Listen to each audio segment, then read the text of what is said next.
Bonsoir à tous, bienvenue dans Club Europe. C'est la dernière émission de l'année, mais séchez vos larmes. Nous allons passer une heure ensemble, une heure pour voir 112 buts.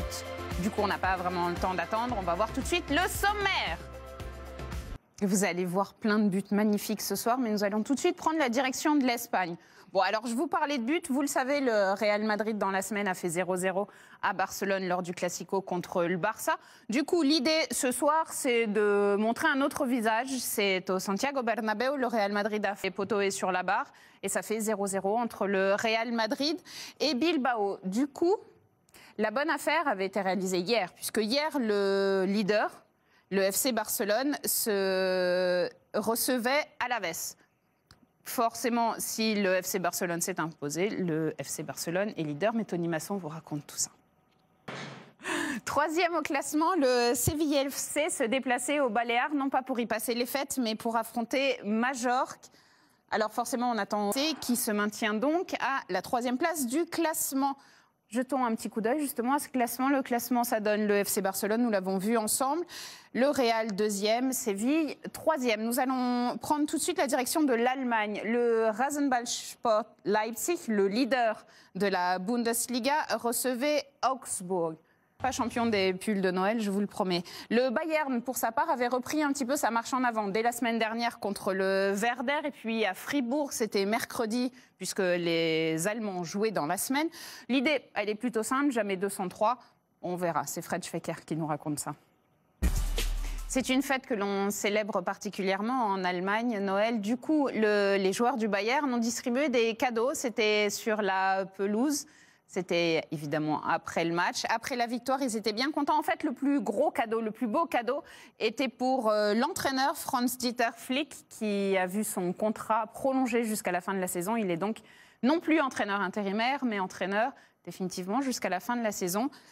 Et qui sait peut-être plus si affinité. Le Bayern a conforté sa troisième place, mais le Bayern talonne désormais le deuxième, le Borussia Mönchengladbach, qui se déplaçait pour la dernière de l'année. Il est toujours très content, c'est une joie communicative. Au classement, cela donne le Rasenballsport Leipzig, leader devant Mönchengladbach, toujours deuxième. Le Bayern est troisième et Dortmund quatrième devant Schalke. Nous allons prendre la direction de l'Italie. La 17e journée, vous le savez, avait commencé mercredi parce que ce week-end se déroulait la Supercoupe d'Italie. Donc forcément, la Juve avait joué sa journée de championnat avant. La Juve qui s'était déplacée sur faire ça à la maison parce que c'est réservé à des professionnels.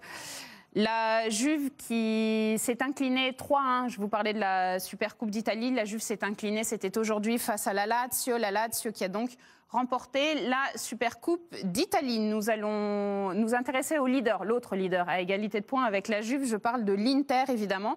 L'Inter qui recevait le Genoa entraîné par l'ancien milieu de terrain glorieux de l'Inter, Thiago Motta. Enfin, pour l'instant, le Genoa est toujours entraîné par Thiago Motta. Vous allez voir, c'est pas sûr que ça dure très longtemps. Alors effectivement, Thiago Motta est peut-être en danger. En même temps, c'est une spécialité en Italie, au bout de 2 mois, de se séparer d'un entraîneur. Celui qui est littéralement en danger, c'est Vincenzo Montella, l'entraîneur de la Fiorentina. La Fiorentina qui recevait la Roma. À l'issue de ce match, Vincenzo Montella a été remercié par la Fiorentina. Nous ignorons encore qui prendra sa place. Au classement, l'Inter est leader, l'Inter d'Antonio Conte, devant la Juve et les deux romaines, la Lazio et la Roma. L'Atalanta est 5e et justement l'Atalanta, regardez la joie du...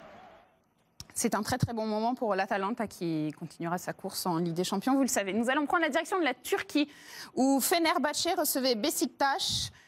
L'objectif était de maintenir sa place sur le podium.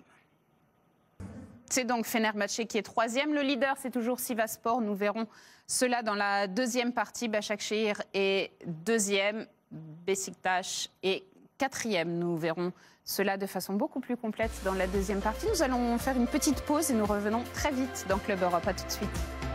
Nous sommes de retour dans Club Europe. Voici les images marquantes de la première partie. Nous allons prendre tout de suite la direction de l'Espagne. L'Atlético Madrid se déplaçait cet après-midi à Séville pour y affronter le Betis de Fekir.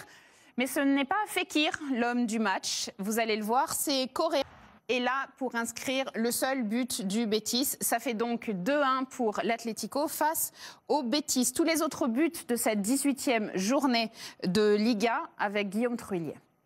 Guillaume Truillier parlait de tableaux. On va donc regarder les tableaux des résultats de cette 19e journée de Liga qui vous attend sur nos antennes après quelques jours de vacances. Nous allons prendre la direction de l'Allemagne. En Allemagne, le Borussia Dortmund, le futur adversaire du Paris Saint-Germain en 8e de finale de la Ligue des Champions, alterne le meilleur et le un petit peu moins bon. Les hommes de Lucien Favre se déplaçaient sur la pelouse. Et ces hommes, j'espère que les choses vont se réparer dans l'équipe pendant la trêve, la longue trêve allemande. Vous le savez, eux, ils font une trêve jusqu'à la moitié du mois de janvier.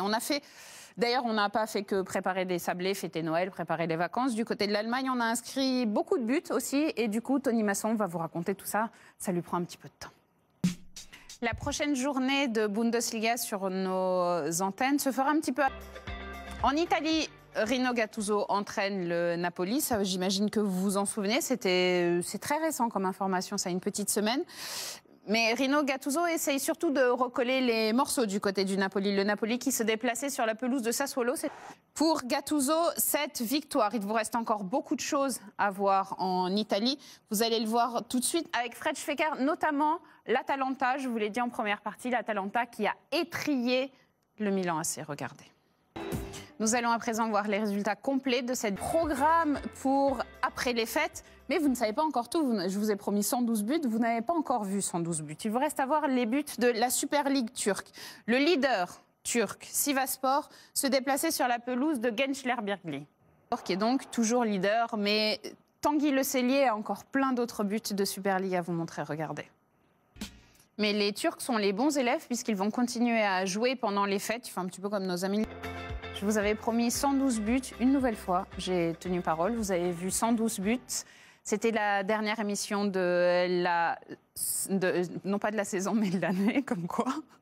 Vous pouvez, si vous n'avez pas sommeil ou si vous êtes en très grande forme comme moi, voir ce qui se passe sur la Red Zone beIN Max 4. Et gens qui m'entourent sur ce plateau, qui sont derrière les caméras ou qui sont à m'écouter, comme Bertrand, notre assistant réalisateur, sans qui ces soirées sur ce plateau toute seule ne seraient pas aussi belles. Un grand merci à notre réalisateur Didier Froli et à son acolyte Sandrine qui est toujours aussi facétieuse. Grand merci également à Nicolas Ebersviller, Omar Altundag, Étienne Duny et Benjamin Bonnet qui m'ont aidé à la rédaction à préparer cette émission.